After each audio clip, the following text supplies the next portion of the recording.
So today we're going to be getting a closer look at my new setup. So for this new setup, there's actually going to be some new specs going on in here. We're going to be riding a 838.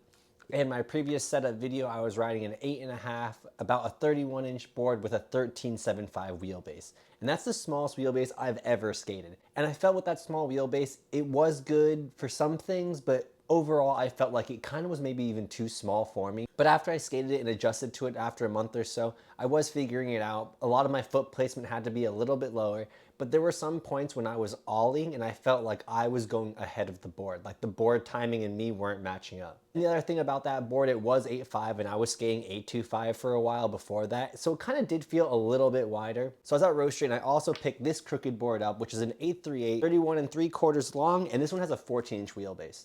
And this is also a true fit mold. I really didn't ride deluxe boards until recently, and these true fit molds are really nice. Like I really like these. I really like the concave, I like the nose shape. And on the tail too, it feels like the tail has like an extra little like curve or kick. Like when I'm about to pop on something, I feel like I have like extra scoop or something. I don't know. Just to let you know, like I don't even ride for deluxe or anything, but I've been really enjoying all of their boards. So whenever I can buy them, I always do. Now I finally have tried them all because I never had a krooked board. Actually, I take that back. I've never had an anti-hero board. So that's another one on the list. I mean, whatever, they're all pretty much the same thing. Like I was saying, going down to the 838 should be nice, especially with my truck size. When I ride 8.25, I actually ride a 149. So we're gonna be sticking the 149 independent hollows on this bad boy. We're gonna be putting on some 52 millimeters. I kind of ran out of my stash of 48 millimeters. So now we have some 52 millimeter boardy cakes we're gonna be working with. This is about 4 millimeters, 5 millimeters bigger than I normally ride. And that's a pretty big jump just in general, 5 millimeters. Doesn't matter like if you're going from like 50s to 55s or whatever, or 55 to 60, 5 millimeters in general is a lot. So I'm wondering how these are gonna handle. But yeah, anyway, so we got 52, so I guess we're gonna be riding these. And we got some pepper grip for this board. And the last thing we're gonna be putting on this board are some pig rails. And it's kind of crazy, these rails have actually lasted like 4 boards or something like that. And these rails are pretty thin, so I am pretty surprised how long they are lasting. But at the same time, I'm not really skating curbs with this board. My other C-Ride board is kind of dedicated for curbs and I have other rails on that. So I do switch my boards up when I do skate curbs. So that's probably why these are lasting a lot longer. But enough of me talking, let's start setting this up. First things first, we gotta cut this thing open. I got a fresh new razor blade, that's always really nice. The fresh pink krooked sticker, I think I have to like keep that, that's sweet. Okay, we got it. Got that out of here. I should like, okay, I'm gonna flip that over because I want some space for my board. Would be nice. Anyways, I gotta peel off this little sticker. I always feel like it's either bad luck or, you know, you can even see it sometimes through your grip tape. Whoa, this freaking razor blade is so sharp, it just like cut through some of this like, whatever it's called, the clear coat. That was crazy. When I usually do my grip tape, I don't really do anything special. I just like how this has the perforated holes. Don't get me wrong, I just haven't skated mob grip tape in a while. I just feel like with mob grip, like when I put it down and pick it up, if I mess up, it crinkles up a little bit. It just feels really thin too, honestly. Just Pepper's been treating me pretty good, so I can't complain. So you know what, we're just gonna throw this on like this, like regular, nothing too special. But Cookie is over here as my assistant to make sure I don't mess up my board. I have this little like, what do you call it, file on the end of this skate tool. If you don't have this though, you can always just use your truck and grind it this way. That works too if you didn't know. But since we have this, we're gonna use this.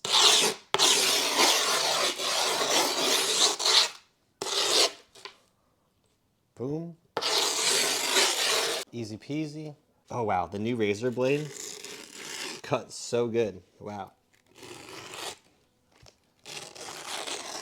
Oh yeah, that's nice. I need to, like I always say, I need to like open up a new razor blade every time I grip a board. This is like luxury. Wow. Yes, I didn't mess it up in front of you guys. Okay. Usually I like to like square them off like this, square them off. I don't triangle them off or whatever. And I'll usually grip around my board, but since we're in the house right now, I'm trying to not make such a huge mess around here. So we're just gonna leave it be right now. And ready to rip. I guess not yet, because she needs everything else on it too. Literally my least favorite part right now is, you know, putting the hardware through the board. This yellow is so fresh. Wait, do I have a yellow top too? Oh, that's so cool. That's kind of nice. I need like a screwdriver. Okay. But yeah, I hate having to do this. When you put the hardware through here and have to do this. This is probably my least favorite part about setting up a board. How about you guys? What's like your least favorite part?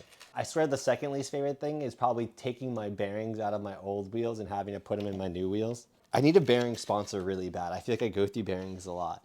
Especially like when I'm skating curbs, I feel like I go through bearings even crazier. Just because like your wheels bashing into the curb a bunch, the dirt, all that other stuff. But yeah, you know, no big deal.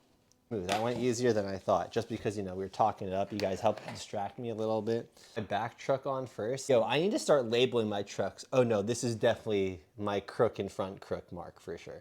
This is definitely the back truck. I can definitely tell. Sometimes it's so obvious, you know what I mean? Even actually, I could look at my base plate. Like my nose slide base plate is way gnarlier than my tail. I don't know.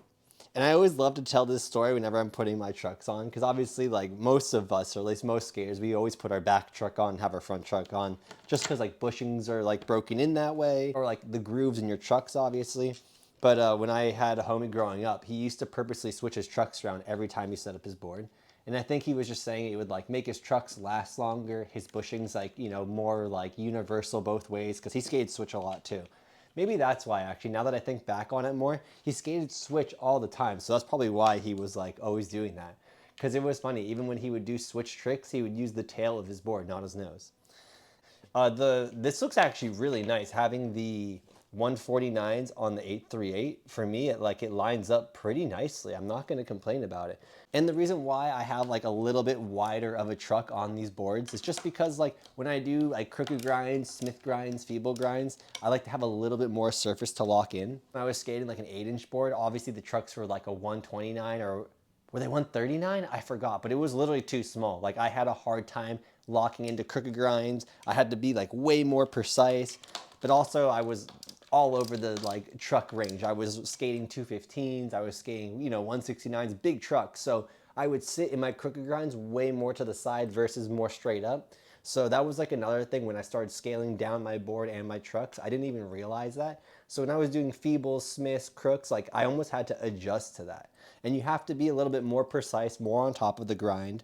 And I don't know, I guess it's just something I didn't think about. I'm excited to skate this size truck on this 838. I feel like it'll just line up more and it might be, I don't know, it might be more dialed in, but we'll see.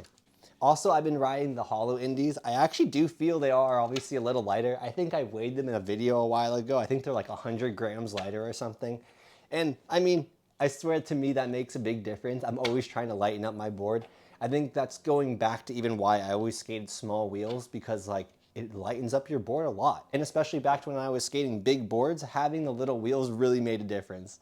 I was considering even setting up a pair of 54mm wheels, and I was like, you know what, I'm curious. And I weighed them and they weighed like 249 grams. And then the wheels I'm gonna set up are like 243 grams. But these wheels are actually a lot wider than the 54s, so they were honestly like almost the same. Hey Cookie, am I doing this right? Do you want to help me or anything?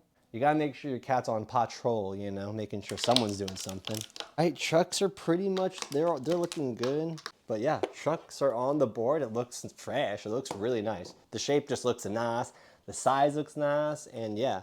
Let's move on to the ground, I guess, and put the wheels on. I would do it on this table, but it's like, I swear if I were to push down and put my wheels on, I'd probably break through this thing. So let's go put the wheels on down the ground. Closer wheel of the 52s I'm gonna be putting on. They're like the normal, I guess, I forgot what you even call this freaking wheel shape, but it's like the pretty normal basic wheel.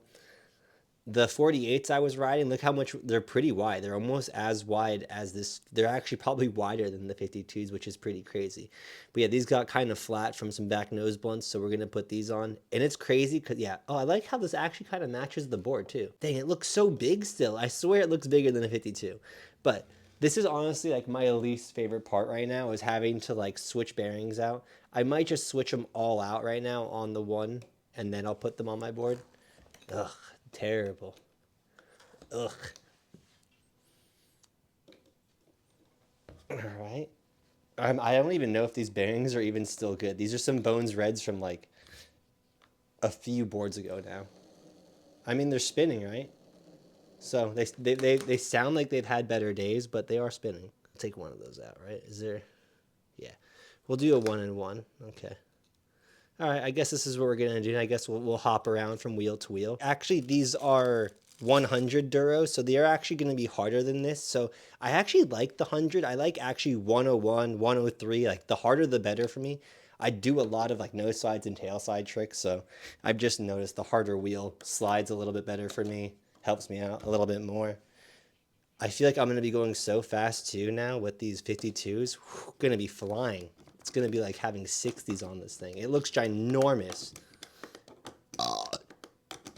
So I stopped tightening the nut like when it's flush with the axles so it doesn't strip. That nut didn't strip, thank goodness. Actually, if anything, it's like this side of the nut. It's actually not the inside of the nut that's getting stripped for me, but whatever. Like, not going to film me putting the rest of these on because obviously you know what I'm doing. So I will see you when I'm done. So we just got the wheels all on. And it's funny because the other thing I do want to mention, when you have smaller wheels, you get less chance of wheel bites. So I'm sure having the bigger wheels, I'm going to actually probably get way more wheel bite with these things. But we will definitely see. And I also wanted to show you guys kind of like the top view, like how the wheel is like pretty nice. It still stays kind of underneath there for the 149s on the 835. So it's pretty fresh. It actually stayed underneath pretty good. The wheels are on, trucks are on. We're almost done. We just need to put the rails on. But actually, yeah. No, this lines up actually like pretty perfect because the wheel still actually stays kind of tucked underneath. So that's actually pretty chill. I'm not too mad about that. It looks pretty good. It actually feels kind of heavy just because of the big wheels, but it looks fresh. It looks like a big tech deck or something. I'll put the rails on next and then we'll be ready to shreddy this thing. So the thing I want to talk about with my rails is like the first thing, I actually put double-sided tape on the back of my rails. This kind of just helps it stick in, prevents rattling. I don't know, if you haven't done this, it actually does make a big difference. The second thing I do want to talk about is this rail placement. So if you see rails like on the way sides right here, this is like very 80s style. You're grabbing your board a lot, you're doing melons and indies. But if you're skating curbs, you're going to want to move your rails in. The reason why is it's going to be easier to tilt forward and backwards when you do hurricanes and feeble grinds. So that's why I move them in pretty far. And I actually kind of make it not like super gnarly, but I usually go about 2 inches in. So I'll literally take my, I just wanted to show you guys. I feel like I always mention this every setup video, but wait, where's my pen or marker? Hit the little dot here, hit the little dot right here. And honestly, I'm so bad at putting rails on, so whenever I get it somewhat okay, I'm very proud of myself. Okay, that looks pretty good. We're just gonna send it. I feel like I've been taking too long. Okay, right there looks chill. I didn't like fully screw it in just because I didn't want to like mess it up, just in case. Put the second guy in. We'll do it. Actually, that worked good. This might have been my like straightest set of rails. Or at least like one side will come out good, I know, and then the other side's like, whoa, what happened? Okay. But yeah, anyways, I'm not gonna film it, but yeah, I'm gonna do the same thing now on this side. All right, we just got the board set up. It looks super nice, especially with the black rails. It kind of blends in with the board too, which is pretty sweet. I'll have to get some stickers on here eventually. But yeah, I mean, definitely overall looks super clean. It feels pretty heavy, honestly. Even though I had the 8.5 set up, this honestly feels heavier or maybe the same just because of the big wheels. But yeah, I am really excited to skate this thing, see how it skates.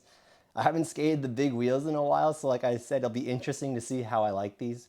And I'll make sure to link my previous setup in the description so you guys can check that board out, just so you guys can see the difference between that one and this one. Yeah, make sure you guys subscribe so you guys see the video of me testing this board out. Comment and let me know what you guys think about this setup. Have you guys ever made like a big change in your wheels and size? Like, how did that feel? Let me know.